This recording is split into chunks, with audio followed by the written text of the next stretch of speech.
حضرت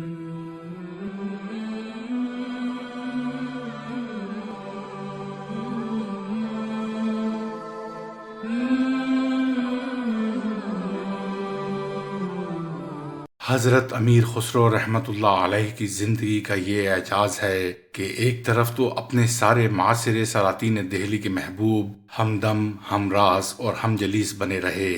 معز الدین کیقباد جیسا رند اور سرمست سلطان بھی ان کا گرویدہ رہا۔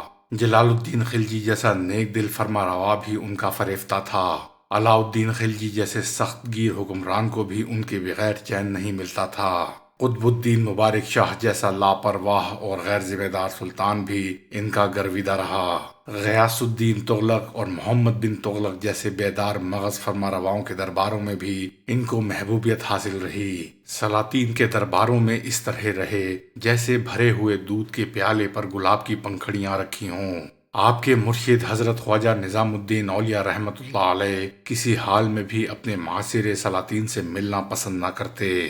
حضرت نظام الدین اولیاء کے اس رویے کی وجہ سے سلطان قطب الدین مبارک شاہ خلجی کو ان سے پرخاش بھی پیدا ہو گئی، مگر حضرت امیر خسرو نے شاہی دربار سے منسلک رہنے کے باوجود اپنے مرشد کی غلامی، تابعداری اور اطاعت گزاری میں ایک بے مثال نمونہ پیش کیا۔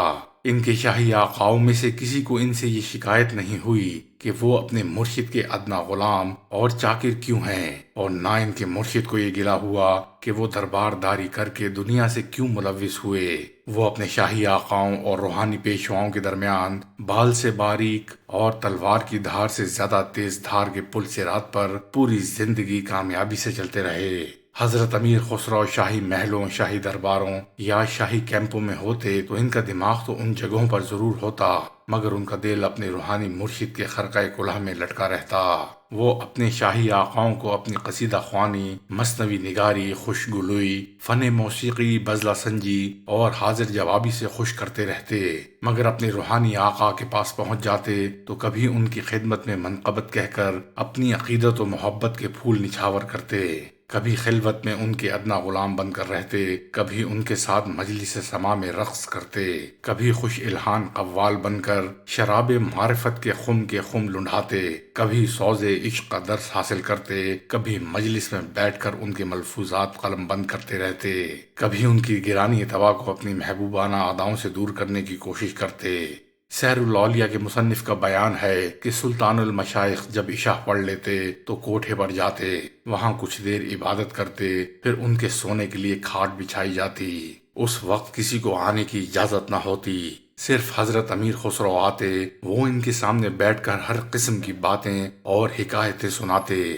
سلطان المشائخ سن سن کر ان کی خاطر اپنا سر مبارک ہلاتے رہتے، وقتاً فوقتاً پوچھتے رہتے کہ ترک کیا کیا خبریں ہیں۔ اس سے حضرت امیر خسرو کو اور بھی زیادہ فراخ دلی پیدا ہو جاتی۔ امیر خسرو کچھ پڑھ کر سنانے بھی لگتے۔ اس وقت چھوٹے بچے، کچھ رشتہ دار اور مولا زادوں کو بھی حاضر ہونے کی اجازت مل جاتی اور وہ پاؤں دابنے لگتے۔ رات کو اپنے روحانی آقا کے ساتھ خلوت آرا ہوتے، لیکن دن کو اپنے شاہی آقا کے پاس پہنچ کر انجمن آرائی کرتے۔ دربار سے منسلک ہونے کے باوجود حضرت امیر خسرو کو اپنے مرشد سے جو قلبی لگاؤ رہا، اس کا اندازہ اس سے ہو سکتا ہے کہ حضرت خواجہ نظام الدین اولیاء رحمۃ اللہ علیہ نے ایک بار ان سے فرمایا کہ میں سب سے تنگ آ جاتا ہوں لیکن تم سے تنگ نہیں آتا۔ دوسری بار اسی بات کو اس طرح فرمایا کہ میں سب سے تنگ آ جاتا ہوں، حتیٰ کہ اپنے آپ سے بھی تنگ آ جاتا ہوں، لیکن خسرو تم سے تنگ نہیں آتا۔ اس روایت کے بعد حضرت امیر خسرو اور حضرت خواجہ نظام الدین اولیاء رحمۃ اللہ علیہ کے صوفیانہ اور عارفانہ تعلقات پر شبہ کرنا چاہیے۔ کچھ ایسے بھی لوگ ہیں جن کا یہ خیال ہے کہ حضرت امیر خسرو صوفی نہ تھے اور نہ حضرت خواجہ ان کو صوفی سمجھتے تھے۔ حضرت نظام الدین اولیاء کو امیر خسرو سے جو محبت اور شیفتگی رہی، یا امیر خسرو کو حضرت خواجہ سے جو موانست فریفتگی رہی، وہی امیر خسرو کی تصوف کی دل آویز اور دل پذیر کہانی ہے، جس کو سیر الاولیاء کے مصنف نے حضرت خواجہ کی زبانی بیان کر کے اس میں اور بھی عارفانہ رنگ پیدا کر دیا ہے۔ خواجہ نظام الدین اولیاء رحمۃ اللہ علیہ نے فرمایا کہ میں نے خواب میں دیکھا کہ مندہ پل کے پاس شیخ نجیم الدین متوکل کے گھر کے دروازے کے نزدیک بہت صاف پانی بہہ رہا ہے۔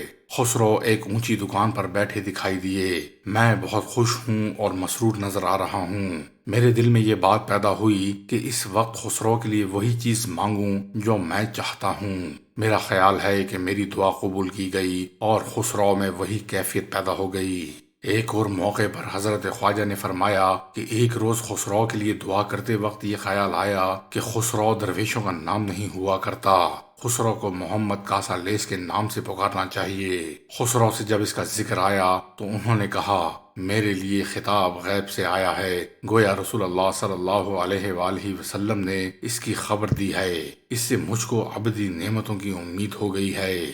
حضرت خواجہ نظام الدین اولیاء نے امیر خسرو سے فرمایا کہ میرے لیے دعا کرو، کیونکہ تمہاری بقا میرے اوپر منحصر ہے، میری بقا کے لیے تم کو میرے پہلو میں دفن کرنا چاہیے۔ یہ بات لوگوں نے کئی بار حضرت خواجہ کو یاد دلائی تو فرمایا ایسا ہی ہوگا۔ حضرت خواجہ نظام الدین اولیاء نے فرمایا کہ میں نے خدا تعالیٰ سے عہد کیا ہے کہ اگر مجھ کو بہشت میں بھیجا جائے گا تو میں خسرو کے ساتھ جاؤں گا۔ ایک اور موقع پر حضرت خواجہ نے امیر خسرو سے فرمایا کہ میں نے جمعہ کی رات کو خواب میں دیکھا کہ شیخ الاسلام بہاؤالدین زکریا کے بیٹے شیخ صدر الدین عارف تشریف لائے تو میں نے بڑھ کر ان کی اتنی تواضع کی کہ بیان نہیں کیا جا سکتا۔ یکا خسرو تم دور سے نظر آئے اور میرے پاس پہنچ گئے اور معرفت کی باتیں شروع کر دیں۔ اسی کے بعد مؤذن نے فجر کی نماز کی اذان دی تو میں نیند سے بیدار ہو گیا۔ اس خواب کو بیان کر کے حضرت خواجہ نے خسرو سے فرمایا، دیکھو تم کو کیا رتبہ مل گیا ہے۔ حضرت امیر خسرو کا بیان ہے کہ یہ سن کر میں نے اپنی نیاز مندی میں عرض کیا کہ مجھ جھاڑو دینے والے کو یہ سب کچھ آپ ہی کا دیا ہوا ہے۔ یہ سن کر حضرت خواجہ پر گریہ طاری ہو گیا، پھر زور زور سے رونے لگے۔ خسرو پر بھی گریہ طاری ہو گیا۔ اس کے بعد حضرت خواجہ نے اپنی کلہِ خاص اپنے دست مبارک سے حضرت امیر خسرو کو پہنائی اور فرمایا کہ مشائخ کی باتوں کا لحاظ رکھا کرو۔ سیر الاولیاء کے مصنف نے یہ بھی لکھا ہے کہ امیر خسرو کو حضرت نظام الدین اولیاء نے ترک اللہ کا خطاب ایک کاغذ پر لکھ کر دیا تھا۔ خسرو نے اس کو تعویذ بنا رکھا تھا اور ہدایت دی تھی کہ اس کو ان کی قبر میں رکھ دیا جائے، اسی کی بدولت قیامت میں ان کی بخشش ہو جائے گی۔ حضرت امیر خسرو ایک فطری شاعر بھی تھے۔ اپنی صغر سنی ہی میں اساتذہ فن کی اتباع کے شعر کہنے شروع کر دیے۔ جو کچھ منظوم کرتے حضرت خواجہ کی خدمت میں پیش کرتے۔ وہ اپنی شاعری کے سارے کمالات کو محض مرشد کے لعاب دہن کی برکت سمجھتے۔ مثنوی ناسپہر میں اپنے مرشد کی شان میں جو منقبت کہی، اس میں کہتے ہیں، من عضوِ لعاب دہن یا فتم کہ زین گونا آب دہاں یا فتم۔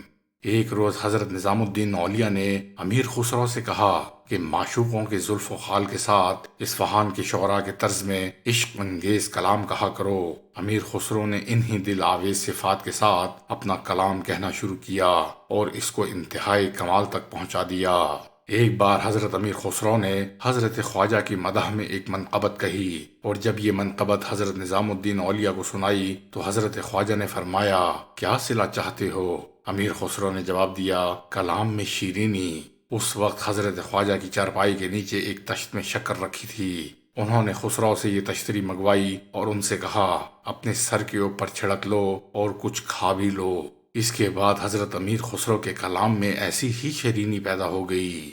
حضرت امیر خسرو آخر عمر میں پچھتایا کرتے تھے کہ کوئی اور بہتر صلہ مانگا ہوتا تو وہی ملتا۔